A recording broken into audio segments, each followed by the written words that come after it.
Okay, so here I have all of the short pipes cut up and coped and cleaned up, so they're going to go on this pipe, and I'm going to be using those two angle finders, so I can make sure that they're tilted, the right amount, but also going straight up. So they're going to go on that pipe, and so I'm going to put those on first. And there's two sets because the other ones go on the other vertical, so I'm going to lay it on top of this one, and I'm going to place the other ones on top of the bottom ones to make sure that they're spaced out at the right height. Okay, so I'll be using these Blue Demon 1/8 6010s. And originally I had planned on using my Pro Pulse MIG. I had planned to MIG it out, but I have the C25 gasket. I need to get rid of it. It's not really too useful for Pulse MIG, which is pretty much what I prefer. So I said, let me just use the stick welder. That way I don't have to worry about cleaning up the pipes and cleaning up the paint and the scale and whatnot. So I'm gonna go ahead and use this instead. So I'm going to turn it on, and I'm going to set the machine to about 100 amps. It is on cellulose mode, so I set it to 100 amps, and I'm going to check the arc force and the hot start. So arc force goes from 0 to 500% on cellulose mode, but I'm not looking to blow any holes into this thin wall pipe. It's 1/8 inch thick, 3mm. So I'm only going to use about a 50 on the arc force, so it gives it a little bit softer arc. The downside is that if I get too close, I could stick the rod, and I do end up doing that a few times, but oh well. Hot start about 30% is fine, and I will be using pulse, not all the time, but I will be using it. If I do use it, I set it up for 5 pulses per second. And then I do have the remote slider attached, so even though it's set to 100, I can just vary it on the fly as I'm welding. So as you can see, I'm just gonna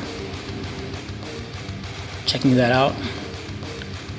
So that's registering fine.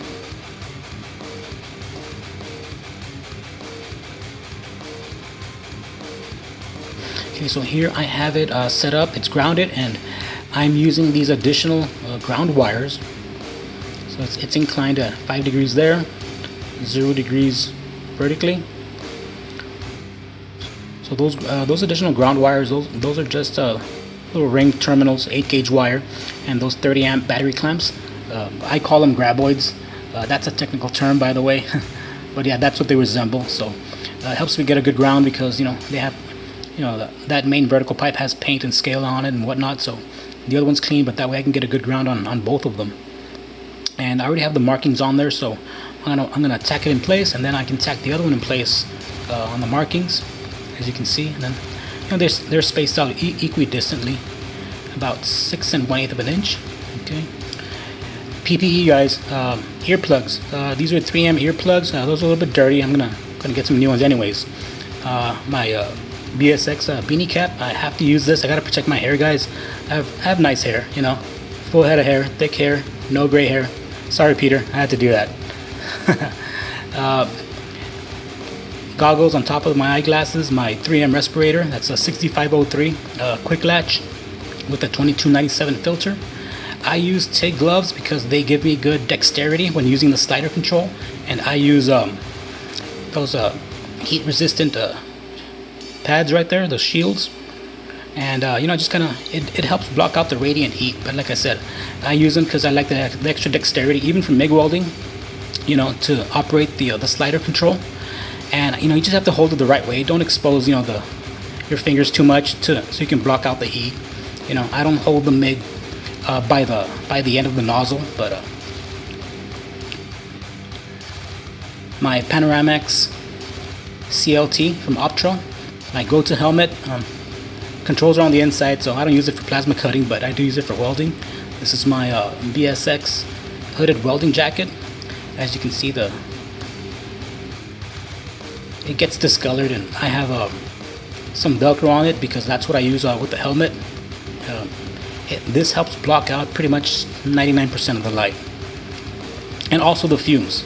Fumes don't really get to me whatsoever because I'm using the respirator, and then it kind of has to get through the hood itself. So the hoodie, I guess I should say, on the helmet. So here I'm setting everything up, tacking it in place. Make sure it's inclined 5 degrees in the right direction, but vertically in the other.